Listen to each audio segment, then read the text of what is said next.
نحمدہ و نصلی علی رسول الکریم۔ ہماری گفتگو چل رہی تھی ربوبیت کے مختلف قرآنی آیات سے کیا ثابت ہے، احادیث سے اور واقعات سے، مثالوں سے۔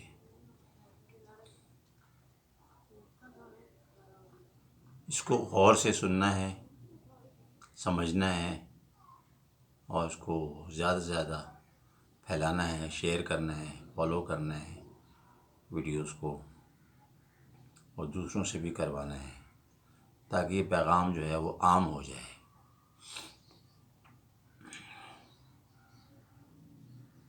اس وقت میں اس کو مناسب سمجھوں گا کہ جب حضرت محمد صلی اللہ علیہ وسلم نے مدینہ منورہ میں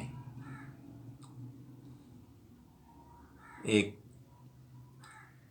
زندگی چالو کر دی اعمال والی اور ایمانیات اور اللہ پہ بھروسہ اور توکل کے اوپر لوگ آتے چلے گئے، تو اللہ پاک اس کی برکات جو ہے ان کی طرف اللہ کی طرف سے آنی شروع ہو گئی۔ وہی صحابہ جو بھوک کے مارے اتنے جو ہے بے چین رہتے تھے کہ ایک دفعہ ایک واقعہ آتا ہے کتابوں میں کہ حضرت عمر رضی اللہ عنہ بھوک سے بے چین ہو کر نکلے۔ اب راستے ابو بکر صدیق ملے، ان کا بھی وہی حال تھا، بھوک سے بے قرار تھے۔ اللہ کے رسول علیہ الصلوۃ والسلام کی خدمت میں حاضر ہوئے، وہاں پہ اپنا حال عرض کیا تو انہوں نے اپنا بھی حال یہی بتایا، اور پھر وہ تینوں حضرت ابو ایوب انصاری رضی اللہ عنہ کے گھر پہنچے۔ وہاں جا کے معاملہ رکھا تو بہت خوش ہوئے اور کھجور کا ایک خوشہ فوراً لا کے رکھا اور ایک بکری کا بچہ ذبح کیا کہ جب تک یہ سالن تیار ہو یہ کھجور نوش فرمائیں۔ پھر وہ سالن تیار ہوا تو اللہ کے رسول علیہ الصلوۃ والسلام نے روٹی کے ٹکڑے پر ایک گوشت کا ٹکڑا رکھ کر ابو ایوب انصاری رضی اللہ عنہ سے کہا کہ جاؤ یہ فاطمہ کو دے کر آ جاؤ، اس نے بھی 3 دن سے کچھ نہیں کھایا ہے۔ اور یہ بھی کتابوں میں لکھا ہے کہ فاقے اتنے ہوتے تھے کہ بعض دفعہ فاقوں سے نڈھال ہو کر مسجد نبوی میں پوری کی پوری صف وہ جو ہے وہ گر جایا کرتی تھی نقاہت کی وجہ سے، نڈھال ہو کر۔ اب ایک زندگی انہوں نے چالو کی، خود اس زندگی کو جو ہے اختیار کیا اور اس زندگی کو لے کر پھرے، اور علاقوں کے علاقے اور ملک کے ملک انہوں نے جو ہے ان کو اس زندگی پر ڈالا۔ جیسے میں نے بہت شروع میں عرض کیا تھا کہ ایک ٹھیکیدار کو ایک ٹھیکہ ملا ہوا ہے ایک پل بنانے کا، وہ جتنی دیر کرے گا تو مخلوق اس کے متبادل راستے سے گزرے گی، پریشان ہوگی۔ جب وہ پل بن جائے گا تو وہ جو ہے مخلوق خدا آرام سے اپنے راستے پر جائے گی۔ تو پہلے انسانیت بڑی پریشانیوں میں تھی، دشمنیوں میں تھی، تو جب یہ صحابہ رضی اللہ عنہ حضور والی زندگی کو لے کر نکلے ہیں تو انہوں نے علاقوں کو بدل دیا اور اسلام دور دور تک پھیل گیا۔ پھر حضرت ابو بکر رضی اللہ عنہ کا زمانہ گزرا، حضرت عمر رضی اللہ عنہ کا زمانہ گزرا۔ اس زمانے میں یہ سمجھ لیں کہ 2 سال حضرت ابو بکر رضی اللہ عنہ کی خلافت رہی اور 10 سال حضرت عمر رضی اللہ عنہ کی خلافت رہی، تو 12 سال میں نوعیت بدل چکی تھی، اور حضرت عمر رضی اللہ عنہ جو گورنر مختلف صوبوں کے متعین کر کے بھیجا کرتے تھے، تو وہ پوری ایمانداری اور دیانتداری کے ساتھ اپنی منصب کو پورا کرتے تھے، اور اس میں ایک بڑا حکم جو ہے وہ زکوٰۃ کا حصول بھی تھا۔ اس کے لیے عمال مقرر کیے جاتے تھے جو زکوٰۃ وصول کرنے جاتے تھے۔ تو کہاں وہ بھوک کا عالم جو میں نے شروع میں عرض کیا وہ تھا، اور کہاں یہ عالم ہو گیا حضرت عمر رضی اللہ عنہ کے زمانے میں کہ جو گورنر ہوتے تھے صوبوں کے، وہ اپنے صوبے کی لوگوں کی، مسلمانوں کی جن پر زکوٰۃ فرض ہوتی تھی، وہ زکوٰۃ جمع کر کے اور وہ مدینہ منورہ بھیج دیتے تھے کہ جی ہمارے صوبے میں اب زکوٰۃ لینے والا کوئی نہیں ہے، دینے والے ہیں۔ ابھی چینج کیسے آئی؟ کہاں وہ فاقوں کے مارے ہوئے، اور کہاں یہ کہ پورے صوبے میں کوئی زکوٰۃ لینے والی نہیں ہے۔ تو یہ حضور والی زندگی کے اندر چھپا ہوا ہے سب کچھ، یہ اس کی برکتیں ہیں۔ میں نے برکت کے اوپر بھی بہت باتیں کی ہیں، تو اس تناظر میں اس کو سنا جائے۔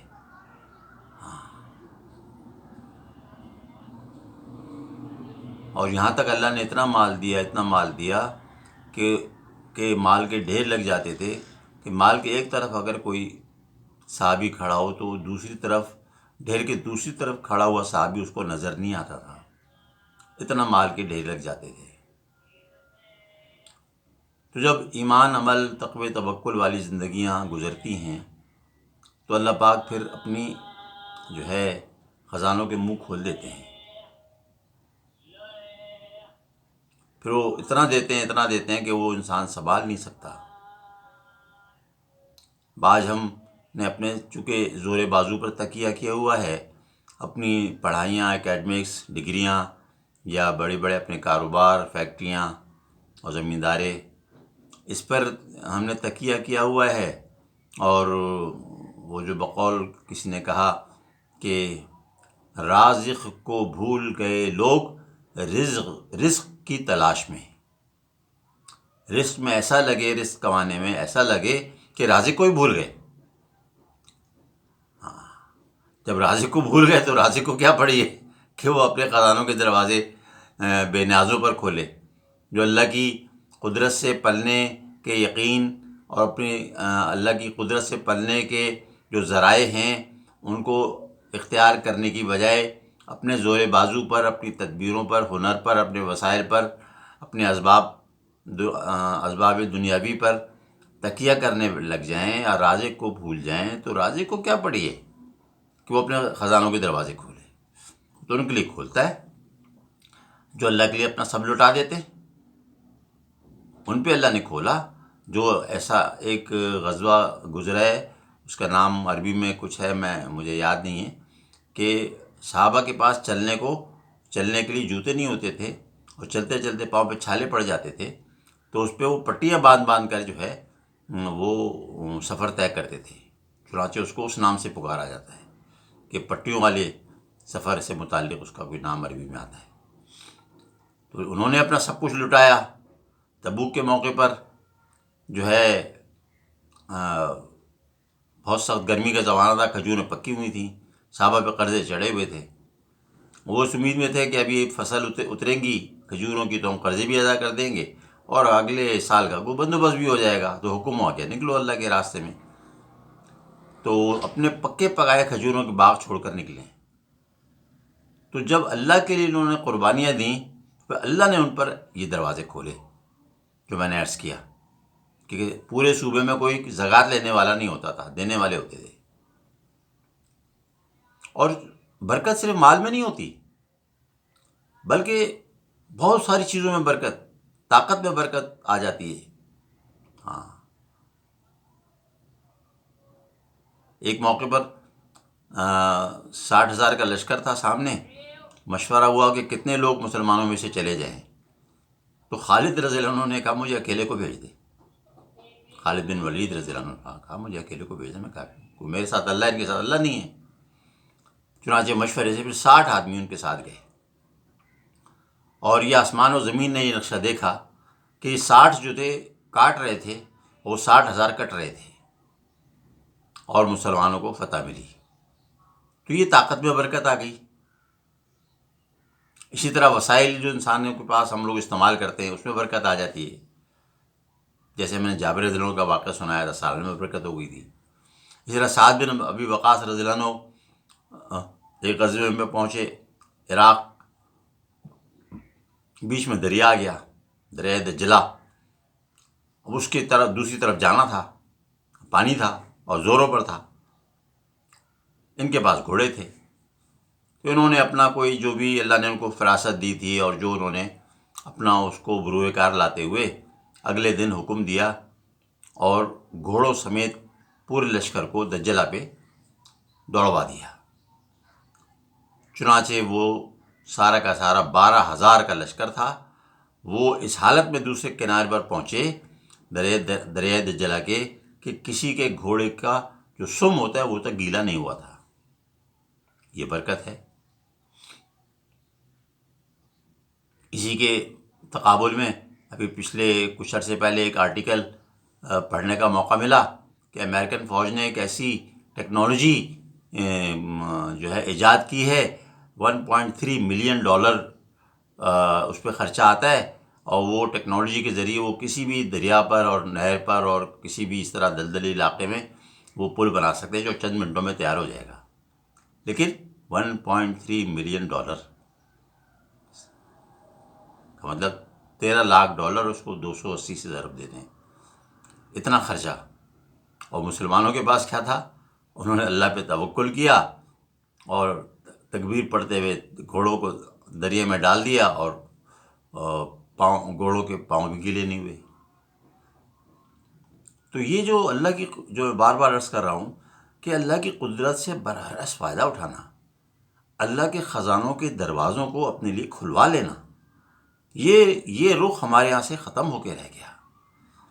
نہ صرف یہ رخ ختم ہو گیا بلکہ اس کا تذکرہ بھی ختم ہو گیا. ابھی جیسے ابھی تذکرہ ہی ہو رہا ہے نا، یہ تذکرے ختم ہے ہماری مجلسوں سے.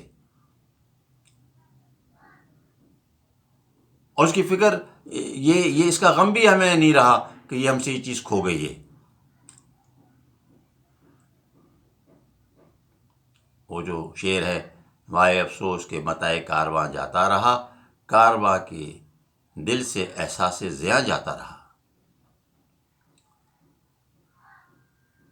ایک تو ہم اس نقصان میں پڑے، اللہ کی قدرت اور اللہ کے خزانوں سے براہ راست فائدہ اٹھانے کی جو زندگی تھی اس سے ہٹے، اور اس کے ہٹنے کا غم بھی ہمیں نہیں رہا، کہ فکر بھی نہیں رہی، تذکرے بھی نہیں ہیں.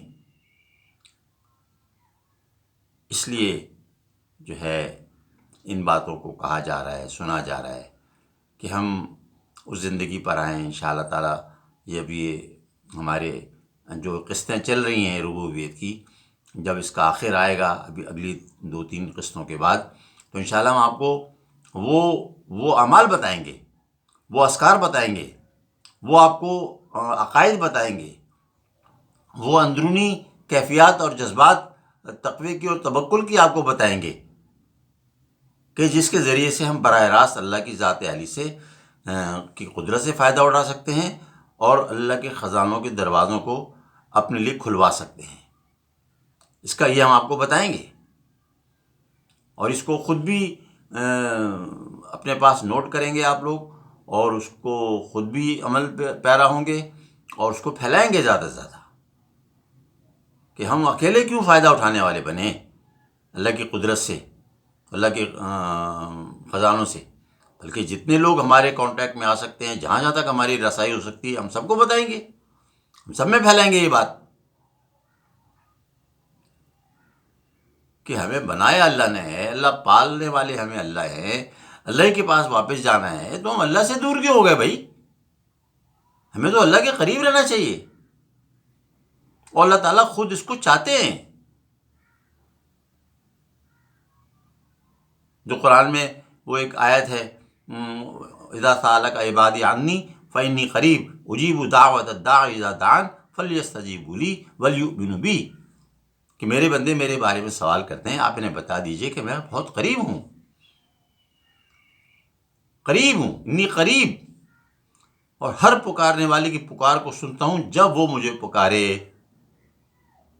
اذا دعان، جب وہ مجھے پکارے. اب اس کے آگے اللہ کے کچھ مطالبہ ہے. وہ مطالبہ یہ ہے فَلْيَسْتَجِيبُوا لِي وَلْيُؤْمِنُوا بِي، کہ پس انہیں چاہیے کہ جو کچھ میرے احکام ہیں اس کو قبول کریں اور اس پر عمل پیرا ہوں.